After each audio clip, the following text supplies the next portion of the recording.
just made a post on this yesterday about, I started it by saying, like, when you start to step up and out of the old paradigm within here, you will be judged.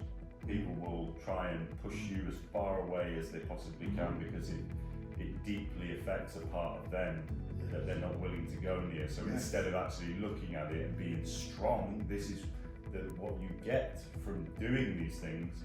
You get strength from it, courageousness, bravery, fearlessness. Yes. And that is the freedom that we're all looking for, sovereignty, but do not expect people who are still in that to be able to see that. They will just call you crazy. They will start throwing loads of slanderous things at you and creating stories so that you are the enemy. And that was exactly what happened to Christ when he was crucified and taken to the cross. Same energy. Just what you've described is happening today is what happened. They couldn't cope with his purity. But he calmly went through everything. So calmness is a beautiful feature.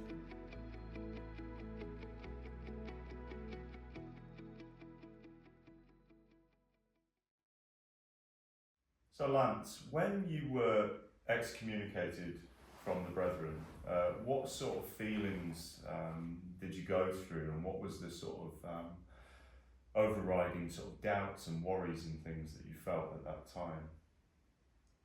It was the collapse of everything I put my whole life into. It was the disintegration of all that I'd stood up for: truth, forgiveness, grace, justice, compassion, love. It was so alien to everything that I had absorbed from the Bible, learned teachers amongst the brethren, and I think I had an eye for good teachers and those that were just parroting stuff off, controllers, you might say, false prophets, or whatever you want to call them. But it was like a shaft. But having, in a sense, probably I was conditioned by the time I was withdrawn from, because it had been an eroding of what I had endeavoured to subscribe to and contribute to in the church. So, where I used to go around and advise businesses under Universal Business Team, UBT, run by the Haleses in Sydney, and just tried to do my best. And in Sheffield, I visited a number of businesses, including the Hutchinsons, where I started getting involved in Jim and Phil Hutchinson's affairs. Lovely guy called Matt Smith. I advised in David Smith's business, Andy Smith. I did maps. Lovely, lovely people. And indeed, I even commended the good, great father-son relationship there was between David and Andy to Phil Hutchinson, who was Jim's father. And he took issue. That's against that with me. That's against the UBT rules. You're talking about somebody else's business to another brother. Good. Our speaker, he couldn't cope with good being spoken about David and Andy Smith. So when I saw what was normal, what was genuine, I was crushed and shouted down and judged. So I'm the sort of guy that can weep. If people are unduly hard on somebody else or myself, what can you do? My feelings come out. So I can't begin to describe all the emotions that go on, but you kind of got that fear that we must have done something terribly wrong to incur the wrath of God through the man of God, through the Apostle Paul of our day. The man of God. Put out from among you the wicked man, as it said in Corinthians. And I believe that at the time and the circumstances, in the days of Paul the Apostle, that was right and understandable. But as soon as he put him out, he was pleading for his return. You know, show him love, show him compassion, because he's repenting. He's got help in his soul. But none of that with this lot. So I lived for those recovery moments, those when people had a real put down, I looked to them to recover. Lovely man called John Caruth, wonderful preacher. My wife used to say when he preached, the baby stopped crying, because he had that soft way of commanding the atmosphere. And in fact, the previous leader Simon had him preaching every week up in the Newcastle area, every single week, and maybe often more than once in the day, because he had that ability to control and turn you to Christ. Because if you create that atmosphere of love, your souls are drawn out. Do you understand what I mean? Yes. And you know, I've mentioned a few others. You know, Duncan Holbert from Harrogate was another. John Sherwood from Worcester. My father, supremely. Names that there's no point in mentioning because you don't know them, but lovely Godfrey Cowie wrote a wonderful hymn, and he was great fun. He was a comedian, but he preached well, and these men that made the difference, it kind of made life worth living in the cults. I don't like to call it that, but I'm afraid it's become that. Yeah. And during those years, it was perhaps transitioning to that. You know, the people that really connected with my heart and soul, Jim Design, wonderful man. His ministry is beautiful, and he was called on by the previous leader John Hales to preach and give words at the big universal meetings, and his specially appealed to the soul. So these men that I connected with are the very ones that were targeted and pushed out of fellowship by the current leader. Yeah, the ones who had true intentions. Yeah, or died in fellowship and have been ridiculed and defamed since. And if the brethren don't agree with the leader in their judgment of these previous wonderful men, so John Caruth, for instance, I could see the man had been through the mill and he used to sit back in church. So when he came down to leave, I called him forward onto the front row. I did, because that wasn't really my job, but I just felt in my heart to do so. And he sat there, I wasn't asked to say anything, but I made a statement by doing that. And then in September 15, Gareth Hales, the leader's son, who I sat next to in a Sydney care meeting, it was a shambles, quite frankly. The care meeting was a shambles where they administered the money. He said, "Lance, you do the invitations for the next group coming over in November. So it's quite an honour to be on the invitation list to go and listen to the great man in Sydney." Yes, yes, all of that. But for me to actually be picking the people that went was a massive honour to me. So I was feeling quite elated, really. Yeah.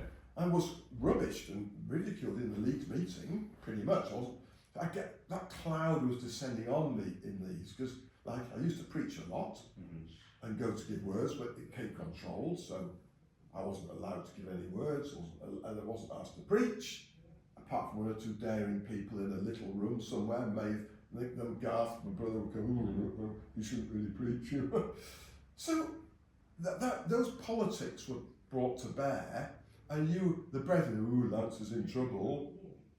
And then I went to give a reading after I'd been in trouble in Lancaster, and the brethren lead said, "I can't understand Lancaster asking you to give a reading when you're in so much trouble in Leeds, you know." So all this stuff, because it's a small community, only 55,000 people, as soon as there's a cloud over wind, it gets right round and that's in trouble. Quickly. Yeah. So you go to Broadway, to US in 16, whereas previously I've been asked to take readings after readings after readings. I was told the young people loved my ministry. This time I wasn't asked to even preach or do anything. I felt absolutely stupid, you know, because normally, like, you've come here, make you feel at home, and use you if you like, and use your talents as much as I can. Whereas if you came and I kept you in a room and got on with a business, just stewing your own juice, mate, and read the books if you want. I mean, what sort of, it's a bit like that, you know. They know how to make you feel small. Yeah, it's cold. Yeah. And like just insignificant. Yeah, something We don't to be need utilised. We don't need you, mate. You're just surplus to requirements. Mm. So all that was going on in the build-up to my withdrawal. Mm. And then of course I was rebuked in assembly. First I went over to Boston, rang John Anderson, who seemed to be Bruce House's henchman, and said, look, we've got business in New York, Polo Ralph Lauren, started some very good business there, top brand, labels, the clothes, and so I went over to Boston, at the behest of John Anderson. I said, oh yeah, if I were you, I'd get into Boston, go and see Bruce Hales. And then I'd done a lot of work on matters across the UK, so I expected some validation from the leader, because I did my best, just generally trying to do my best to help people in trouble. He went berserk. There was an announcement came over across the loudspeaker in the room. Well, Lance Christie, come to information desk. I went there, oh, Mr. Hales wants to see you. And then got halfway there in the car, and I was on my own. And, I think Mr. Hales wants your wife here as well. So I had to go back and get her. And then he... It will show up on the thing. I'll just ask if they can go. So I went back, we went back and collected my wife, went into the study, Bruce Hales' own house, apparently had a house not only in Sydney, a house in Boston, and he really laid into me. A guy called Ray Story, who was a prisoner at the time, and he was heartbroken because he'd been told he wouldn't just get back with his wife and into fellowship when he came out, back of prison. Because if you go to prison, it could be a smirch on the testimony on this wonderful religion. So you have to be excommunicated if you go to prison.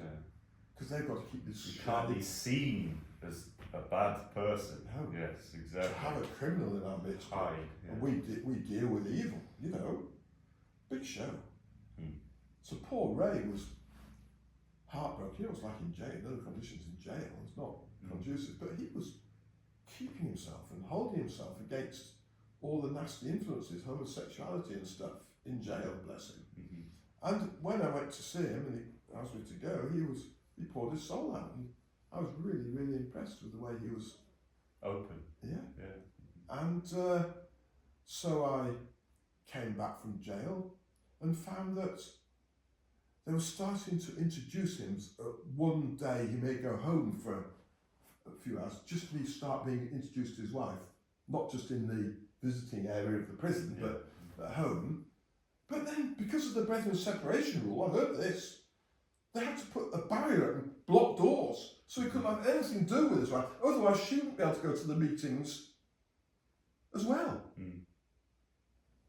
So, in other words, if she had anything to do with this evil man that had to be excommunicated, she was tarnished, so she would have to stay away from meetings. I just couldn't understand this, which is completely contrary to all that the prison officials were trying to do to reintroduce him into normality, which is wonderful. But they were blocking it because of this separation rule. So, of course, I wasn't meant to hear about this, but I got involved. So I then, so there was him and Jim Hutchinson and other places, Preston, child abuse, a lovely girl called, ex-Leeds girl called Caroline, Preston girl, Caroline Simpson, who married Tim Beaumont, the Leeds boy, spilled her heart to me and didn't want her father forever out of fellowship and excommunicated and living a sad life just because he'd fiddled with her when she was a girl, her own daughter. Now, of course, when I got involved in that, again I incurred the wrath of the hierarchy. I worked out why, because Bruce Hales knew about it. Now, this is serious. If a leader knows about sexual abuse and doesn't allow it to go to the police, that makes him culpable. So of course I began to work out all the Preston priests who were relating to Dean Hales, the son of the leader, were all dancing to his tune. So I pushed and pushed, and eventually got an interview with them, with the priests. But it was just a fob-off exercise. They would not get down to any details. I don't know if you can mention names on that. Right, okay. Her name especially. I would say She's died now. I would say it again. Yeah, either way, it's like either way. I don't know if you should mention. This is the trouble though, when you've got situations between one person and one person, you're never going to get witness. Yeah. And if nobody ever speaks about it, of course the police are unable to do anything.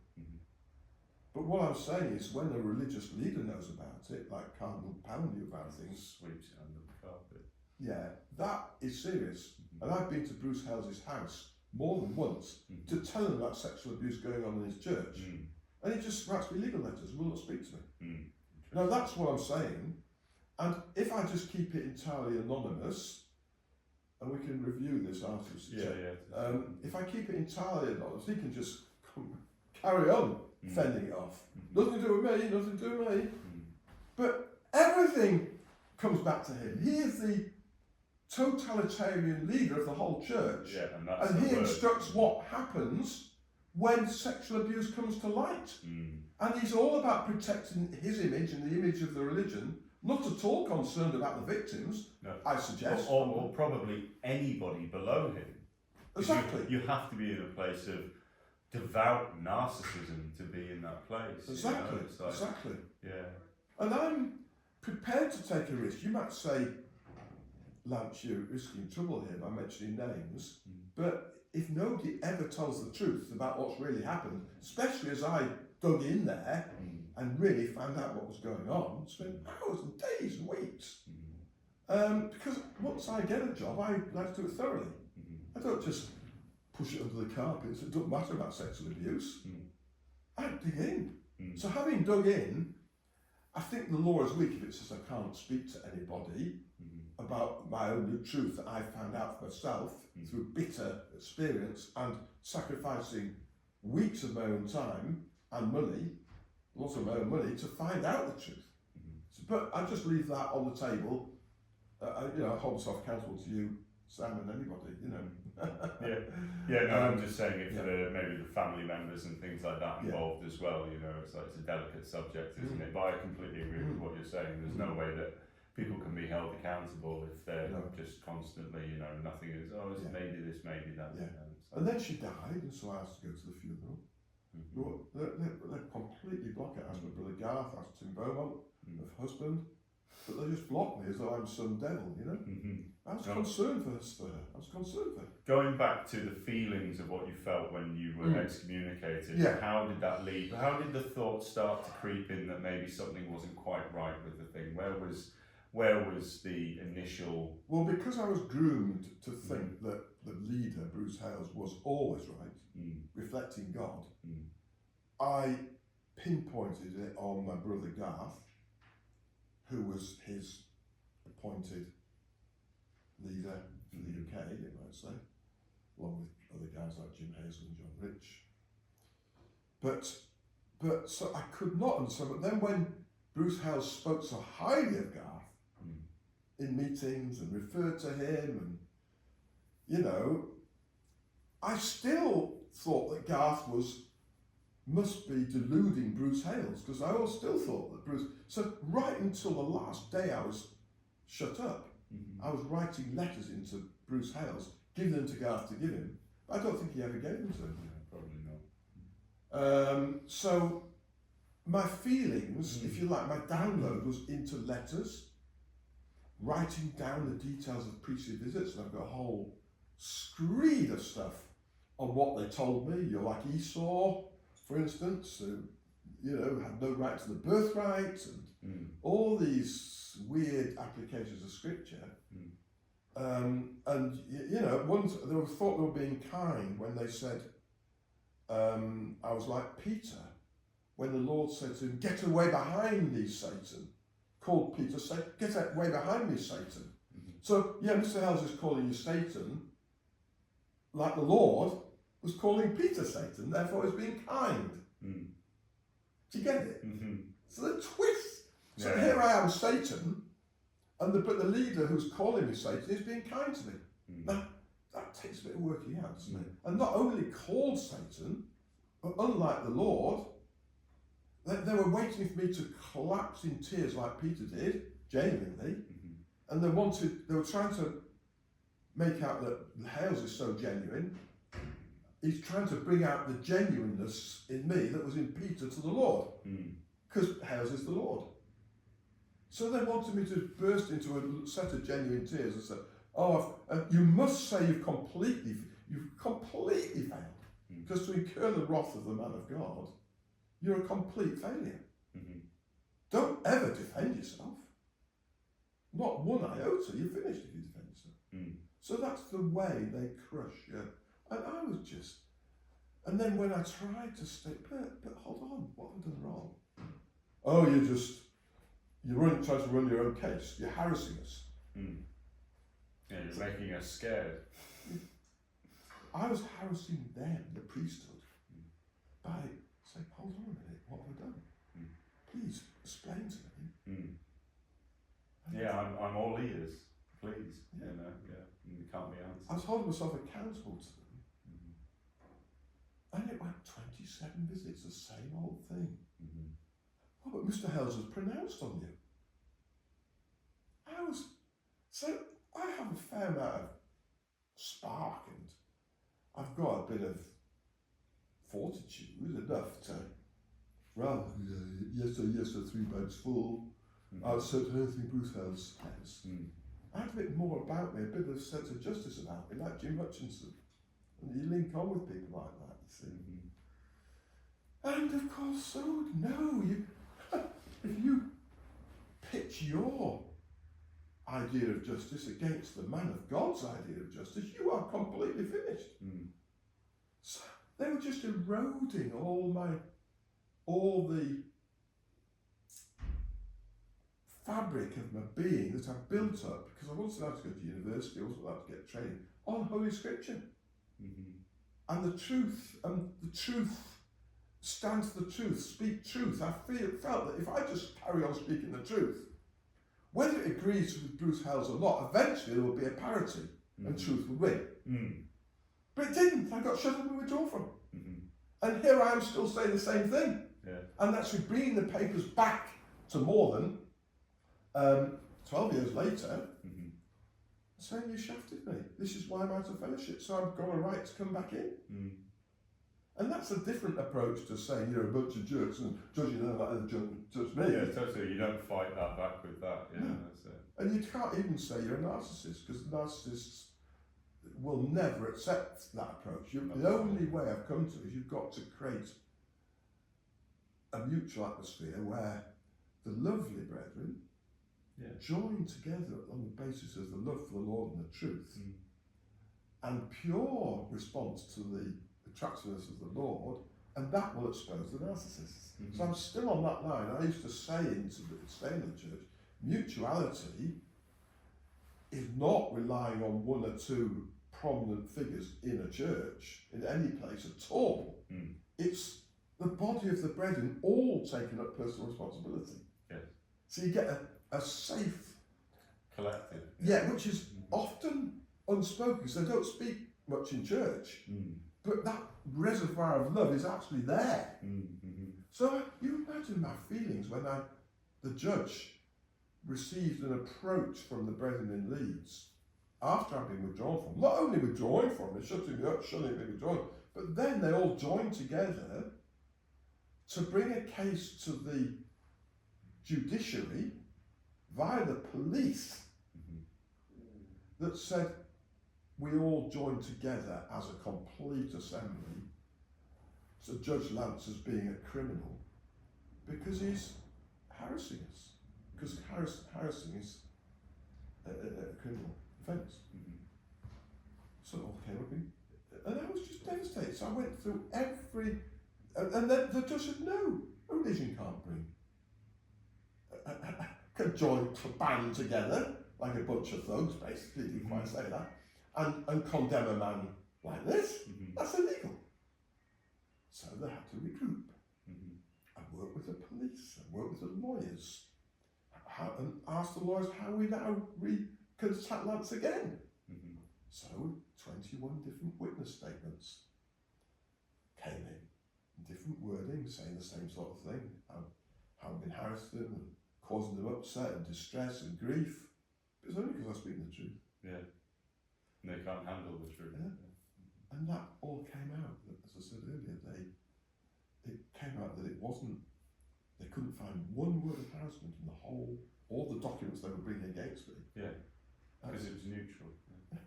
Because it was entitled at this point, Appeal to my brother Garth for Fairness and Justice. Mm-hmm. That's the title of the thing they were bringing against me. Mm. And they had no answer. Well, this is an appeal for fairness and justice, not harassment. It's a humble approach. Yeah. That you listen to Lance's side of the story. And the gentleness is the thing that intimidates them, because it's used to force and push out and abscond and all this sort of thing. And that's exactly why the truth of what I used to preach, that grace is the strongest power in the universe. Yeah. Forgiveness. It's wonderful. Love. If the world could see that, Mm. it would solve the world's problem overnight. 100%, yeah. If we all decided to not be in fear for 1 second, we would be free of fear. Yeah. You know? And because of the oppression and because Yes. of the stress and Yes. the distraction of Yes. that, it's very hard to get into that Yes. place, especially within Yes. a cult, Yes. or Yes. culture. This Yes. is, I'm always Yes. saying the contrast with society Yes. and this is the same. Yes. We think we have no power in order to enact and to speak up and to stand in our own truth. But actually, if we don't, then we are being controlled 100% of the time. And what would you say to somebody who is still within the fellowship, and what sort of feelings went on within you? What was the Well, yeah, I love the point you just made, because if the divine grace which you supply, which was on full display when Christ died on the cross, if that spirit could pervade society, the legal system wouldn't be needed. Mm-hmm. Because you actually look on somebody 100%? as forgiven, Yeah. and that is powerful. Mm-hmm. That doesn't mean you brush things under the carpet. Not at all. Grace doesn't give us license to sin Mm. and hurt people, never. Yeah. But it's a powerful force from on high that keeps coming like the waves of the sea, that actually deals with the evil and forces truth. So in other words, people confess their sins, they're forgiven immediately. Yeah, and it's only because the judicial system judges them and shames them deeper. Yes. They don't do that. They don't Exactly. feel comfortable enough to And do they're that. scared. And they're scared that if they come to me and they confess that they've hidden sexual abuse, Mm.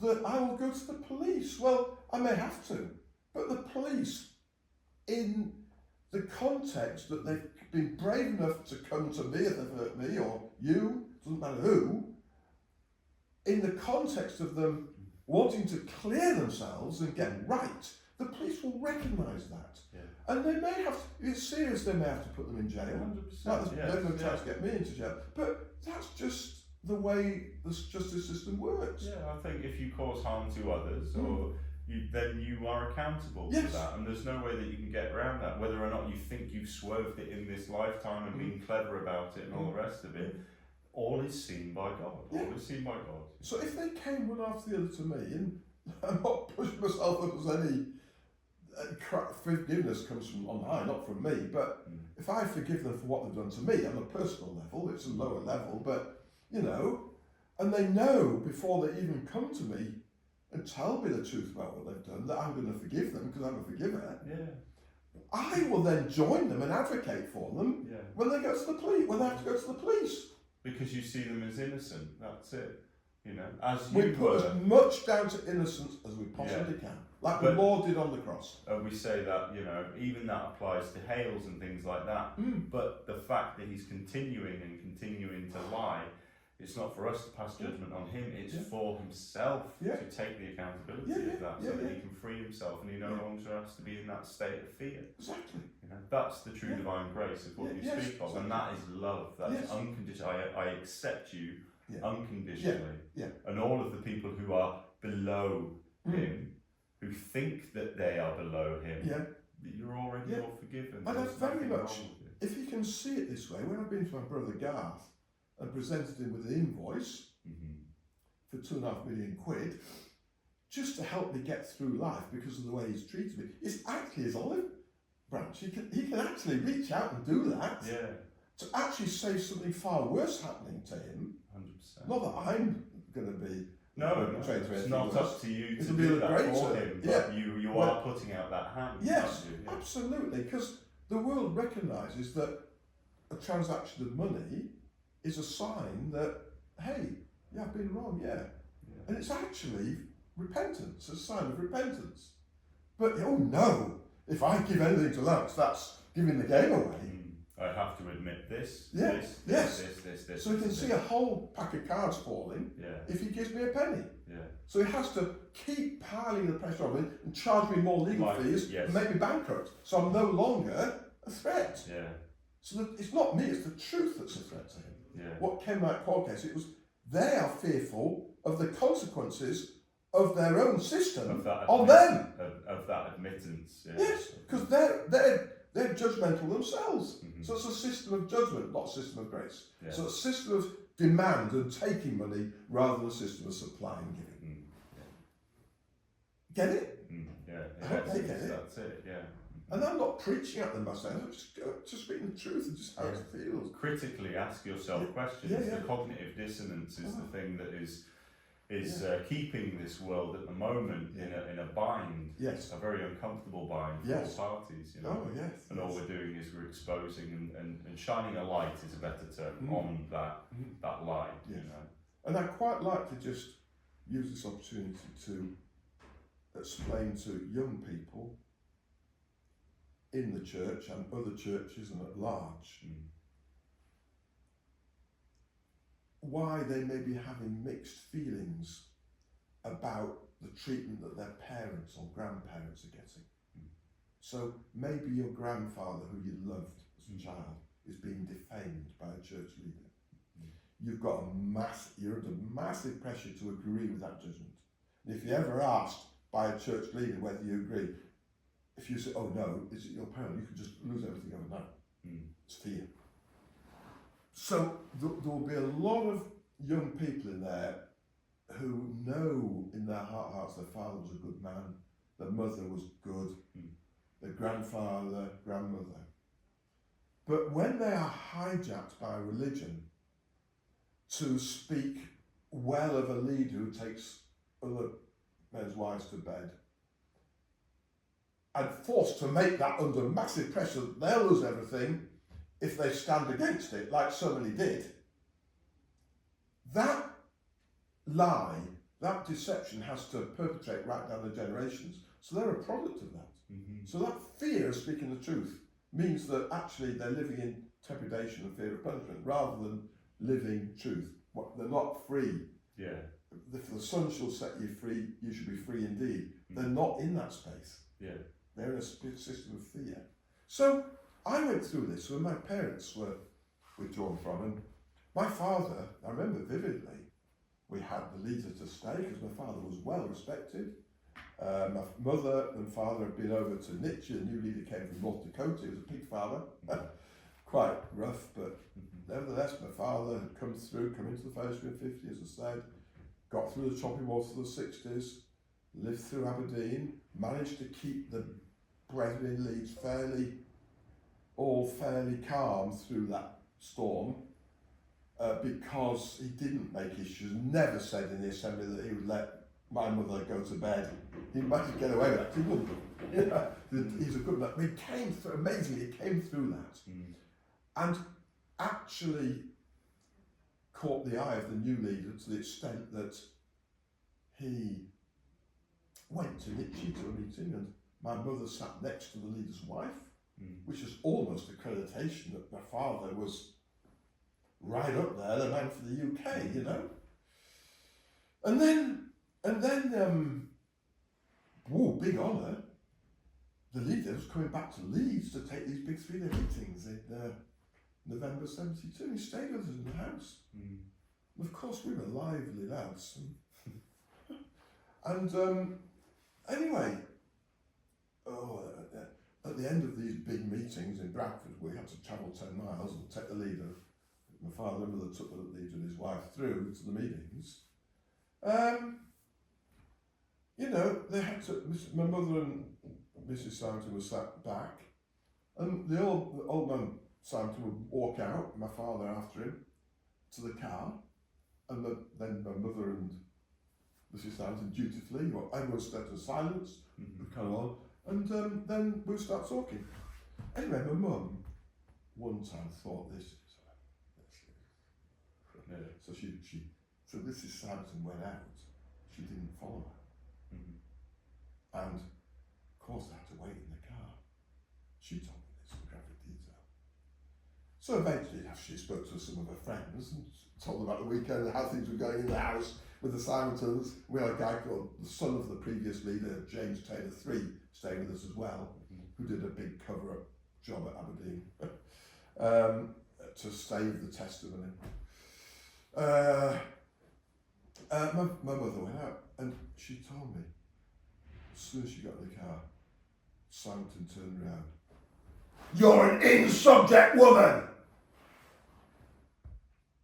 And that's the withering power the leader has got. And my mother was very careful in how she spoke.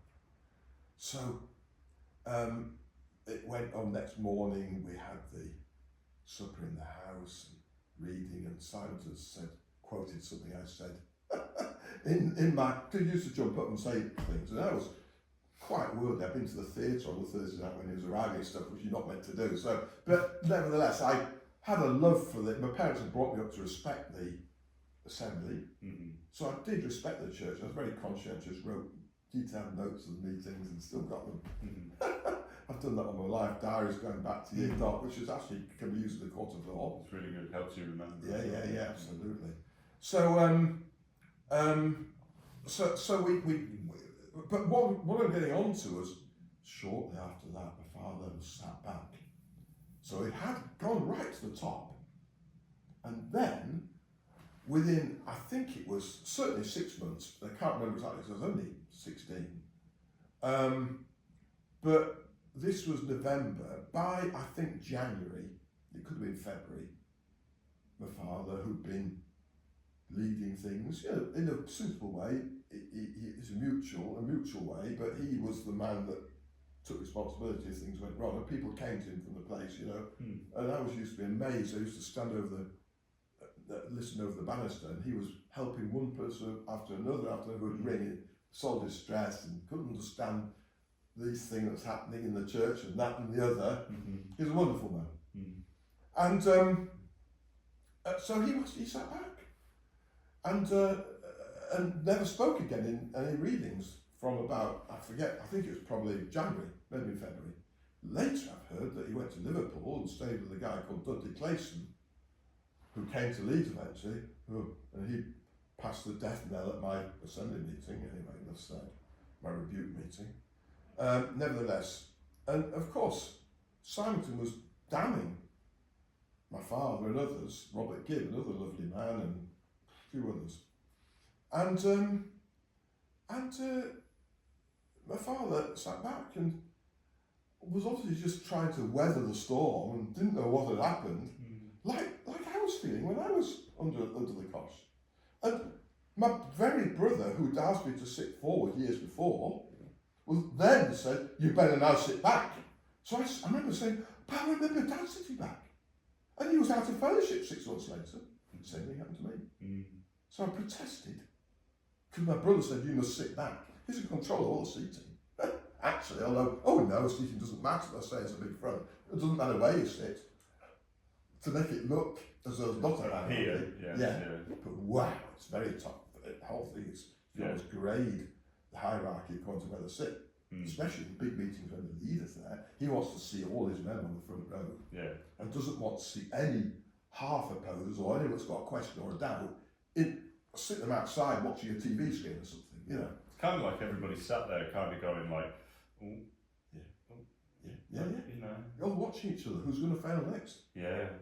And actually they get a buzz out of that, because then it's like, I can be liked by the leader, so it's completely toxic manipulation and control. Well, is it a bit like the old gladiator rings when they used to see poor prisoners go out and fight against bulls in the Colosseum against insuperable odds? They always lost. Yeah. And people just come round and watch it. I mean, what sort of people are they? Bred in circuses, isn't it? You know? It's a circus. Mm-hmm. Yeah. It's not real. No, exactly. And I'm afraid that the brethren have been watching Jim Hutchinson. Yeah. He told me in one of my conversations with him that he did actually take a reading when he went to the United States. He had to be over there, I'm not sure it was business or not sure, but he actually was asked to take a reading. He took a reading out of it. And I would like to suggest that reading, he was probably under an amount of fear, but he kind of stepped out of the fear of being in Doncaster and had a little moment of release. And maybe that reading contains something very precious. So I would hasten to suggest that the brethren start listening to the despised. It says in Scripture, the despised hath God chosen. The despised hath God chosen. Jim Hutchinson was despised by the hierarchy and because he stood up for truth. The documentary Doctrine That Divides on YouTube, where my parents speak, okay, my father comes across as so genuine. The mother, beautifully genuine. You can see it in the way they speak, the whole temper. This was just after they'd been withdrawn from. You see their feelings. Yeah, their energy. And the brethren should all look at that to see what people go through. And so when my parents were withdrawn from, in September 72, 10 months after the leader had stayed with us, I was away on holiday. And I came back and got hitchhiked on a Saturday after the care meeting. I were withdrawn from in the morning, I didn't know. And eventually arrived home. And they told me they had been withdrawn from, so I just went to bed. I didn't really have processed it properly. I was tired, been a long journey up early in the morning. And went to bed and was sleeping. My brother comes in, younger brother, 15. What are you doing going to sleep? What are you doing going to bed? Parents have been withdrawn from, you've got to leave and stay with the brethren. What? Yeah. And I was only 16 and weak, and I've been weak ever since in that sense. I've never stood up to my brother because he's certainly a narcissist. Of course, if a leader's a psychopath or a narcissist, he's going to find birds of a feather and pick them to run his program. So Garth, even at that age, was quite a bully in the house and quite unkind at times. But even when a crisis comes in the family, stay with the religion, stuff the family. So I dutifully went over what, and they very properly say, a guy called David Barrison and Arthur Armstrong went to see, very properly say, well, we're not here to force you to do anything. But in very left home and called them in. Yeah, of course they are. So we're not showing you that we're forcing it on you, when actually, really, if you do the opposite of what we say, we'll take everything from you. And little did I know that they'd been to see my father, said the house was leprous, for leper colony. So my father had to come out humbly and sit in the car, and that's when they told him he was going to the lake of fire. Now, I've seen David Mouse, he's been excommunicated since, and I've spoken this over. He said he didn't realise that he thought my father was bad and wanted to go out, or not necessarily bad, but wanted to be. So he thought, but he was just being coerced as a priest by the leader, and which was Simonton McGackie in those days, and his brother-in-law Martin Edwards. It all came out later. But I want you to understand, my feelings weren't developed enough to read my heart, listen to my heart, rather than Garth banging on me. So I went and put myself in the hands of the priest and changed my life completely, left home at 16. But my dear father, as I said earlier, applied for readmission to fellowship in March. So that was 6 months later. He must have humbled himself because he wanted to save the family. And there was he brought his own parents in, so he left the world in 1950, got the highest accolade by getting the hand of my mother. Thought it was such a good religion, he brought my grandparents. You imagine the very man that's changed his family's life is then ganged up on, withdrawn from, and he taught me to devote myself fully to the church, as a good government man would do to a government. You know, if there's a war, we support the government. You know, good parents generally see to the police system and all the systems of men. You know, you can't criticise people for that. It's very easy. Oh, you should have the discernment and seen through it and left. When you give up so much, like my father did, you're fully invested. Yes, exactly. And even when things were going from bad to worse, like even now with me, I still feel that we can shine a light in and change it. My father must have felt the same. Yeah. So he applied for readmission to fellowship. Tell you what, it got to me. They had Smallden told me about it. He was the big man that, and he said he was going to go to Symington, the leader, because he couldn't. Administration is not local, they say this, and the Charity Commission give charitable status to each church separately. It's a con. They've been conned into doing that. But no, it's the big leader at the top that decides whether you're in fellowship or not. So, Smallden, and I was rejoicing. I knew, great, I'll be back home with my parents. I loved them. Dad was super. My mum, royalty, absolute top drawer.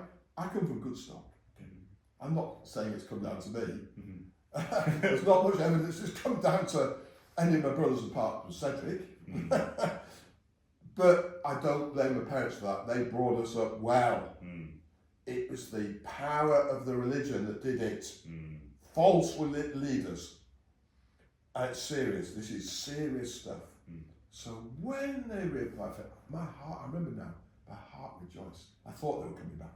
I didn't see how anyone could stop them, because someone asked to come back in. Scripture's very clear that you allow them.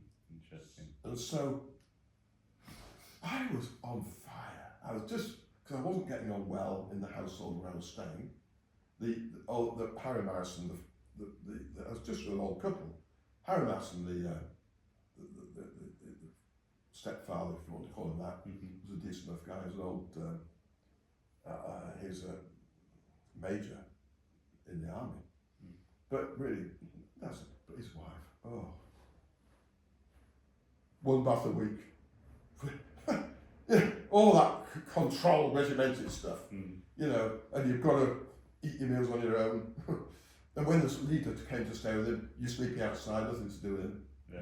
I barged in and did actually and but because my parents had got into me that the right thing was to be loyal to the testimony, the assembly. Yeah. It's very hard to break that. I coped with all this terrible family stuff going on. Yeah. Because I thought I was being loyal to Christ. And you just thought it was normal as well. Yeah. I tried to build my life up within that organisation, having lost my parents. There's some terrible times, actually, looking back. But anyway, you imagine, news came back. Yes, I went to Symington. But when he was at Taunton meetings, and apparently kept brethren waiting, sat round for 2 hours or 3 hours, just waiting for him to come in. He's just messing around, really. And my, I don't know what you call him, my great uncle down there in Taunton, I think he left the room and said something derogatory about the leader for keeping on the bread. He was immediately withdrawn from. It was that arbitrary. Vale, I think he was called Vale. Yeah, that's it, Vale. Related to my parents and my mother. Anyway, Smallden went up to Symington, and he went over this so many times to drill it into me that there was no hope for my father. And he said, I went up to my father one time, good man, you know. I went up to Symington to plead for your father. and you would act it out, act it out. And James Christie, as soon as I mentioned the word, he spat on the ground and said he hasn't broken his link with LWT. That's Leslie Turner was a leader in Doncaster who'd just been withdrawn from, and he'd given a word about the leprosy rising in his head, like King Uzziah in Isaiah 6 or something. And I was there at the meeting, so he was the worst. Turner was the worst of the worst of the worst. And my father was linked with him, so leprous house, leprosy, all links. Yeah. So Simonton judged my father as being a leper, and so nasty. So, of course, with all that going on, is he coming back in the fellowship? No.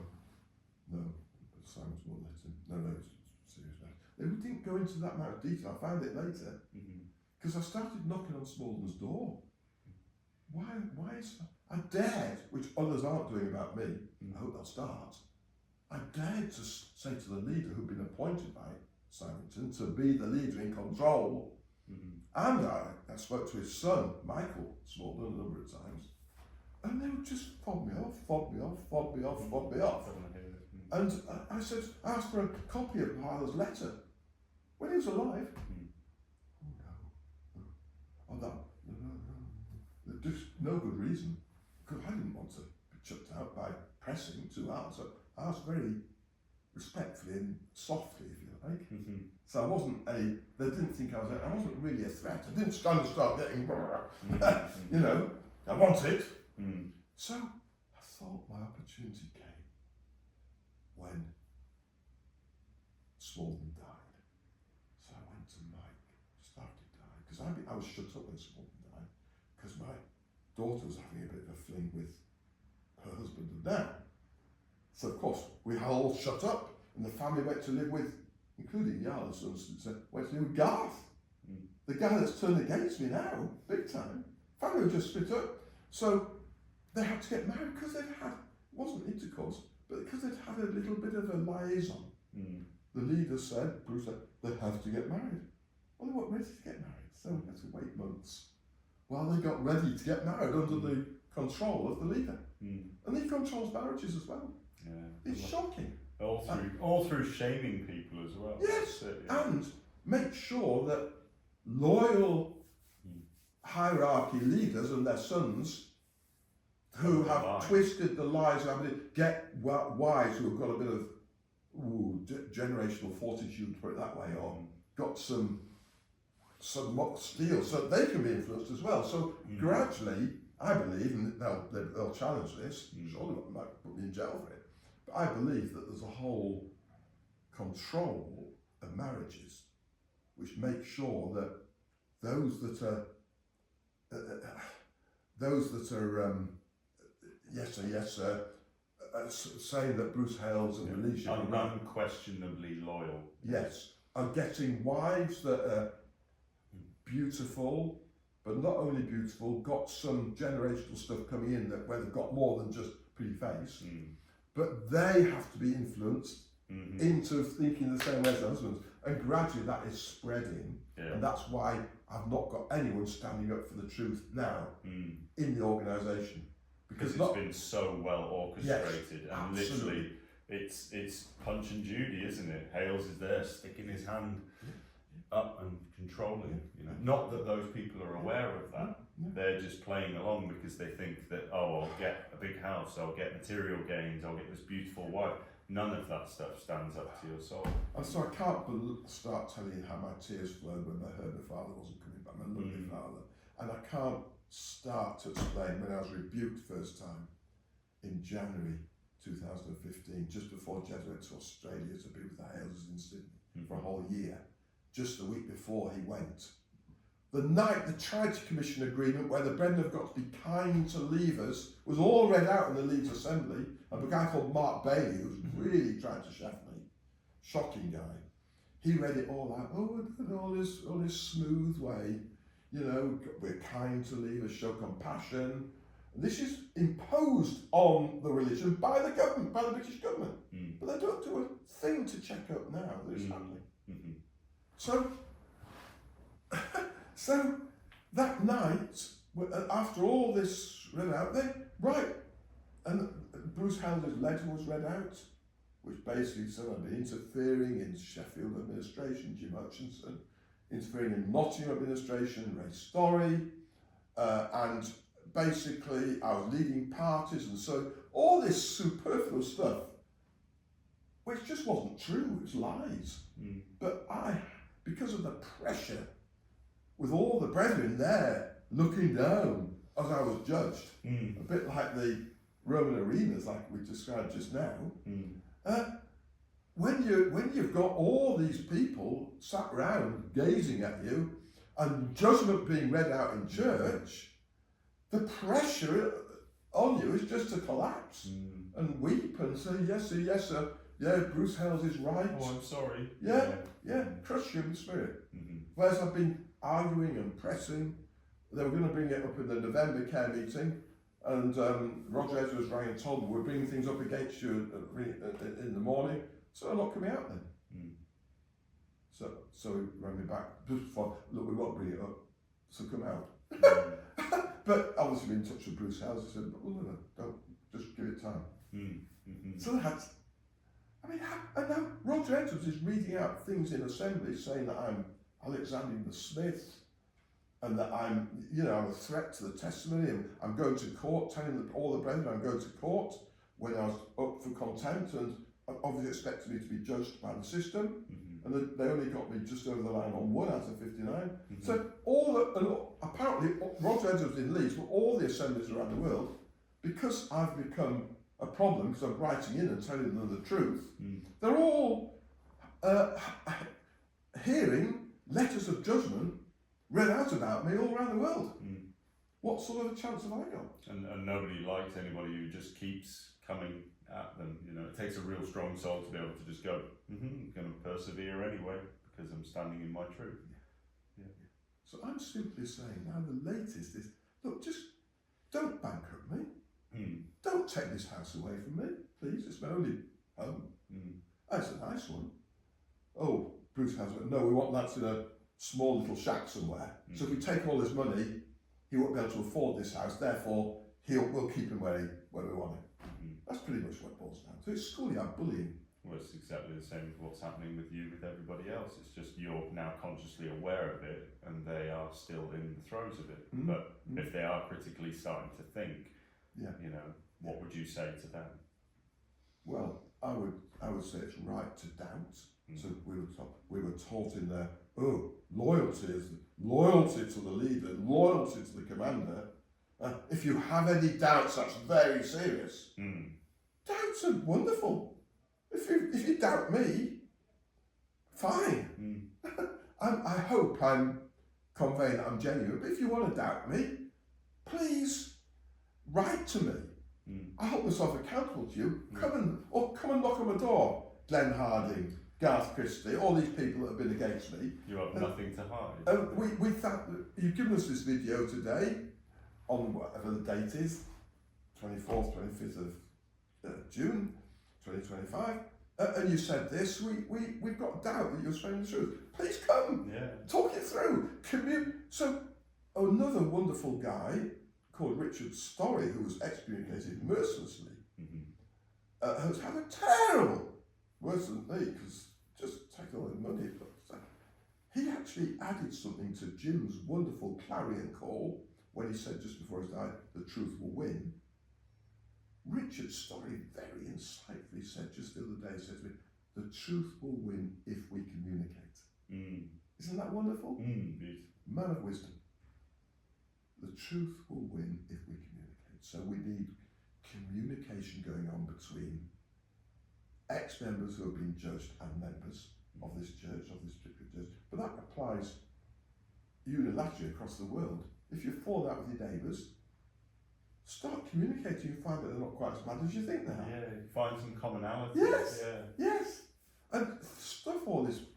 We all need boundaries. But we don't need walls of separation so we can't communicate. Communication, the truth will win if we communicate. Well done. So if we're putting up big walls, I say to anyone, my door's open to you, even if you shut down on me. Come and talk to me. I'm not sushing my wall down on you. Yeah, that's coming in for a lot of people at the moment, that ability to be able to know that a lot of people who are reacting over whatever has happened over the last few years, whether it be in this situation or another situation, to always be open to those people changing. Every time you meet somebody, see it as a and not to be naive with it, you know, it's like obviously find out where you're being manipulated and all the rest of it, but also stay and remain open, because if that person's realised something within that time frame where they've gone, oh, I've made a mess up there, then to allow that's the forgiveness that you're allowing. Very good. Yeah. And let me just say before we close, November, so after winning this massive acquittal in January 23, the brethren had to move their forces, and that was a big exposure for them. It was described as an exercise in pearl clutching. In fact, I've got a newspaper article here, which I'll just hold up. Two of them. You know, these are two of the newspaper articles that were published at the time. And Delight after cult trial. So it came out that they were a cult. Recognised. And I was saying it's a cult. So of course they had to wield their legal machine into action, and by November they managed to impose a penal code on me that I mustn't ever speak derogatorily of my family in making my point. But you can go and criticise the cult uphill, down dale, as much as you like, the leadership and the hierarchy, but don't use your family. Well, I quite inadvertently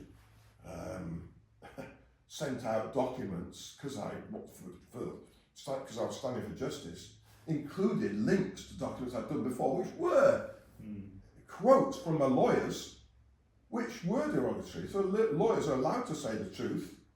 This is what happened. This is really what happened. Of course, but I wasn't allowed, and I didn't realise, to say anything myself. I wasn't allowed to re-quote what they were saying. And they will stand to everything they said. But I should never have signed that penal code, but it's because of money I had to pay £300,000 that I didn't have. Or you know, that's what the lawyers told me. So they were trying to get me out of paying money. It's a money-led decision, actually. But now, of course, in the next case, Jeremy Reed and Charlotte Harrison, Lance offered of his own free will to sign that he would never speak derogatory of his ex-wife and children and their wives. So, of course, it happened inadvertently, and they were like vultures, Charlotte Harris, looking through everything that I ever published to find something. And my lawyers was only saying this week, they're just watching you through a microscope, trying to pick details. And take things out of context. Yes, exactly. And that's the situation we find ourselves in. So that down to that pettiness. So let me just say, I apologise if anything we've said in these videos is derogatory of my family, because I've never ever intended. I believe my family are fundamentally wonderful people, my own sons, my own flesh and blood. But they've been trying to carve us up right from day one. So they've been trying to say that I'm bad to the family and convince them that I am. I'm a wife. And of course, that can be construed as being derogatory, because they will say, ooh, next court case against Lance, he's being derogatory of his wife because he's saying that she's been influenced by the leadership. And that's derogatory. So I'm saying, I apologise in all sincerity. I don't mean it that way. And I hope that if they do bring this to a court of law, that this video will be able to be shown to demonstrate the context in which I am saying that they've been influenced. It's actually to tell the world that they are not evil themselves. They're good, fundamentally good. My wife was never a narcissist, never a psychic, not a whiff of it. But I do believe, humbly, that she was influenced by church leaders. Now, in her devotion, like I was. So that I'm only saying she was in the same boat as I was. I don't think that's derogatory. And but I apologise unreservedly if I have broken my penal agreement, which can cause contempt bring another contempt case and get me into jail, because I've got to be very careful over the next 12 months, which includes now, until the end of this year, that I don't say anything derogatory. But I honestly don't think I have done today. I've mentioned some names in connection with sexual abuse, which, rather than us go over and vet, I'd rather let others do. But I think I'm prepared for that risk, because actually, I was told in court by the judge that I can criticise the brethren, and uphill and down dale. Well, if that includes telling them that they've been sexually abusing people, or allowing it, or covering it, that's all within that remit. It's right that that should be called out. 100%. Yeah. Thank you. So I just wanted to say that, because my feelings are roused by the fact that Mike Hughes spoke derogatory of my link with my son Jed. That's what roused me. I went to see him with a guy called Tim Little from Sydney, taking issue with the way he was treating Jim Hutchinson back in 2014, and Tim Little actually phoned me and told me that Bruce Hales had been to see him and charged him with four offences in connection with Doncaster and me. He actually said to me that we was actually 3 of those charges were false, and 1 was only half true. That's from the leader. That's from his own local brother. Now, I'm saying that because that's exactly what. Now, Tim may deny it. He told me that. That's what he told me. I told Ralph Lyon and other hierarchy members that Ralph said, "Oh, don't pass that on. No." Yeah. And Ralph was one of those that came into my business and helped take it away from me. I should have that business back. It's been taken away from me wrongfully. I should have my family back. They've been taken away from me wrongfully. I should have my compensation for the way they've treated me. I should have my whole social circle. I should have the brethren back. I should have the people I work for in my business that I employed back. This isn't about money, except that that's the level in which the legal system operates. So we have to use money to make a point. It's stripped you of your dignity, your life, your everything. You know, your family as well. That's the thing that's really manipulative here. You know, and it's like, and you don't want this to happen to anybody else either. You know, but fundamentally the corruption is at the top. Yes, and I feel so good about it. I'm going to go to the police today and report this because I need their help, and I think they'll rise to it. Yeah. Certainly, I found that New South Wales police have been brilliant. And I've contributed in the information I've given to them and to the tax authorities to the fact that the brethren have been raided by 125 officers in protective gear. So all I can do is give the information, give the truth, give facts to the police, my story if you like. And if there's corruption, which I'm sure there is, and manipulation, coercion, money laundering, spiritual abuse, financial abuse, mental slavery, psychological slavery, cultism, narcissism, psychopaths in control, and all the other family abuse, massive, breaking up of families, shocking, probably the most precious unit in the world, family. They should be brought to justice, and it must stop. And it's happened for over 60 years now in that particular church. I'm sure it happens in other churches as well. I believe that a lot of the ideas that the Haleses learnt, that they've imposed into the Brethren system, have been learned from the way Scientology came into being during the 50s, and then L. Ron Hubbard and Co., who was a criminal, managed to turn things round and get charitable status for the Scientologists. I'm quite sure that John and Bruce Hales watched that and tried to do something similar with the church. Saw some similarities. And whereas Alwyn Hubbard, to his credit, he started, relative credit, started a religion, these people hijacked a good religion, which is worse. And I believe the whole lot should be outlawed. And I've been to Parliament in March this year. I was at the APPG meeting for safeguarding in faith communities, and I stood up and said, cults should be outlawed, identified and outlawed, spiritual abuse should be identified and outlawed, and psychological slavery should be outlawed. And I've sent in, I outlined a dictionary description of psychological slavery in the APPG meeting, but I've sent in definitions of each of the three and said they should all be outlawed. And it's all a bit much for that little committee to deal with, because they're dealing with sexual abuse primarily. But it's all part and parcel in my book. And I stand here, and one of the members there said to me afterwards, well, it's agreed that it's as serious today as psychological slavery is as serious today in 2025 as physical slavery was back in William Wilberforce's day.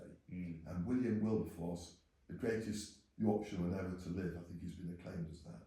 He actually, brilliant man that he was, he brought the forces together, took issue with the business world, slave drivers, plantation owners, said it's cruel, it must stop. And he said, I'm not going to die until it's outlawed. I said exactly the same thing to the New South Wales Parliament, or MP in the New South Wales, and I've said the same thing to the British Parliament. Not in the main Parliament, obviously, but I've said enough. And I would like the whole country, Sam, to join me in agreeing to outlaw those three items. I think the world will be a far, far safer place. And it will expose false religions that are getting charitable status for no good reason, just to add money to the cost of flush money. Shocking. And I've got it all summarised in all the papers I've sent into the ATO in Australia. And I can go over them now, but probably it'll get too technical, so I don't want to bore the listener. But let's just stop at that for now. And thank you all for listening. And I just appeal that everybody, not just brethren members, take up their personal responsibility to God, to their fellow countrymen, to their countries, and take issue with this evil that's largely hidden, but it's a power that pervades societies, including religions and businesses, where people are frightened. There should be nobody scared in a business, in an institution, sports arenas, wherever, because of bullies prancing around as though they own the place. You should be clear on what it is that you think and feel as well, and if you're not, or if there is some imbalance in that, then start to critically think for yourself. Do not give your power away to any of these people. And stand up for your human rights. And if you're not listened to, go to Strasbourg like I'm doing. Go to the Court of European Human Rights. And that's the only way now that I can stave off this bill of £1 million that Bruce Hale is instructing the Leeds gathering and what have you to impose on me, to crush me, because he thinks that money is all powerful and can crush anyone that disagrees with him. How good is that? But the beauty of it is, pressure also creates diamonds. So. Yes. It says in the Bible, in pressure thou hast enlarged me. And there was somebody, Jabez, who prayed that their borders would be enlarged. And because my motive in providing solace and comfort and care for people who've been brainwashed and been in a cult all their lives is absolutely purely motivated. I'm setting up a team of counsellors to provide a course of care so that people can leave cults, spend 3 months here in this house, and surrounding buildings, and be completely deprogrammed, get their minds clear so they can go out, start a new life, even hopefully with their old families, but all transformed.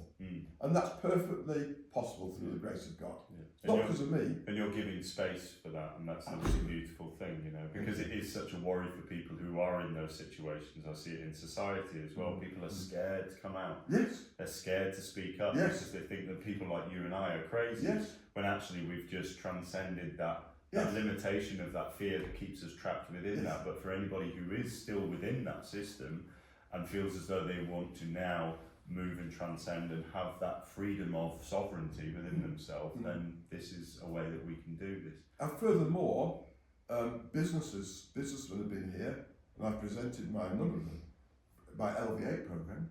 I was in India presenting it to business in January. That actually is the tool where you set people up. Yeah. And so the whole program insists on personal wholesomeness, so you become proof to narcissism. So you can't get vultures coming because you're strong and you're addressing your weak spots, because vultures go after you. And you're aware of, aware of the things. Yeah. Exactly. And it actually, because it creates dynamic cultures in businesses, even in religions, families, businessmen can come, or a business worker can come here and be enlightened as to what's wrong if they feel there's an undue control and power in a business. It may be, it may just be, it may be a utilities company, and it may be the council. But people just get out of place and become dominant for the wrong reasons and strike fear and get away with it. Well, I stand against fear. Perfect love casts out fear. Yes. Yeah. Fear is the opposite to love. Totally. And truth and lies, it's the same parallels, you know. And that's really what we're taking issue with, is lies. People saying that I'm a bad man when, without giving any evidence at all. I call that a lie, because you've got, if I said you were a bad man, I've got to say why.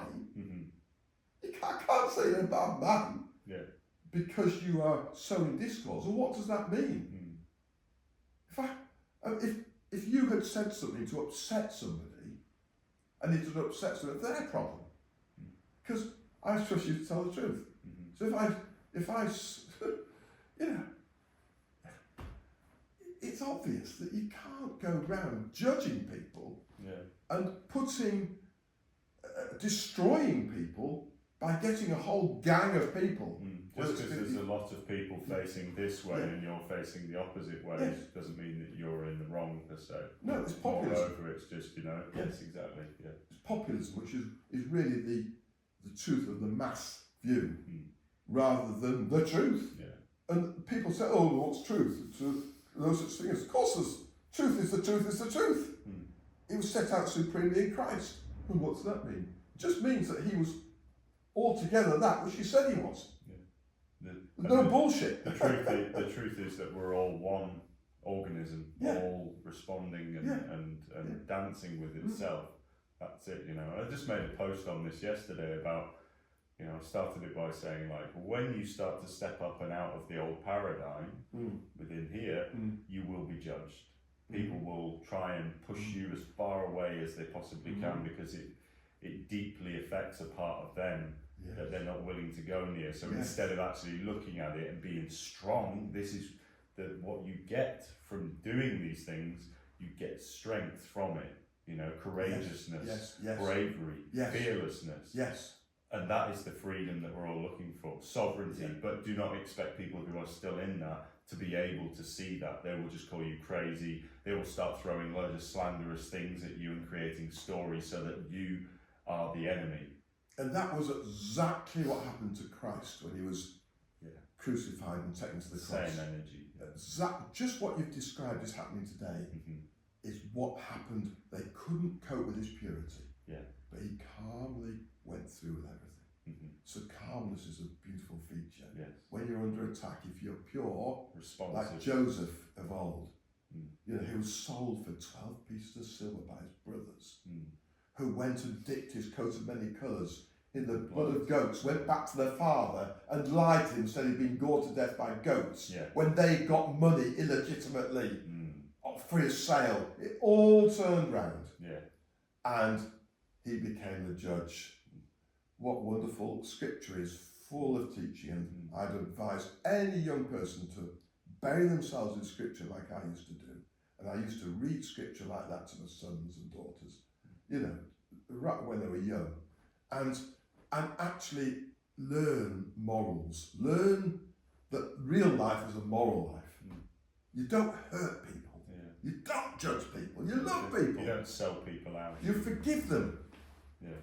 And that doesn't mean that we turn a blind eye to evil. No, there's a difference between, you know, you're accepting what is, isn't it? You know, forgiveness is you accept the person. You don't accept their actions, but most of the time, well, 100% of the time, if their actions are being done from a place of fear, then they will do all sorts of weird things because they are no longer in contact with their soul. They're too much in the mind. Exactly. And that is the thing that you forgive. And I'll say, I empathise with the way the brethren feel. But until I came out, I thought that because certain people like Dick Blackledge and others, Oliver Wiley, were good businessmen and had big businesses, I thought that meant that they were spiritual. So in other words, I was mixing materialism or material gain with spiritual maturity, which is a massive mistake. Just because you can run a successful business doesn't make you spiritual. But that was all so muddled up in that religion that the credibility goes if you've got a big business, you've got money, and you've got a big house and all the flash that goes with it, and the pretty good wife kind of thing. It's all so shallow. false. Shallow. So I'm through with that falsehood, and I've found a lovely little girl in Thailand, hasn't got any money. I'm having to pay for her care. Her father's got one leg, needs a new leg, can't afford it. I'm committed to providing it, so I'm going to use my money if I get it. I'm righteously due it if I get it back from the cult. For good cause, to bring in healing and help for people, because I love souls. And the money that they're stashing away in all their coffers, if it was spread to the poor, the world would be so... If they truly did care. Then it would already be there, and there would be no issue, you know. So it's like they're making billions and billions, but they'll just give a few pounds to air ambulance or whatever. And it looks good. It's just a very thin veneer with a whole lot of dead men's bones, as it says in Matthew. You know, the scribes and Pharisees with the long robes and spearing all beautiful outwardly, within are full of dead men's bones. And we've got a dead man here, okay, Jim Hutchinson. And we need a thorough, full forensic investigation into the circumstances surrounding his death. And because he spoke to me just before he died, I know his side of the story. It's very serious. And that's why I'm going to the police.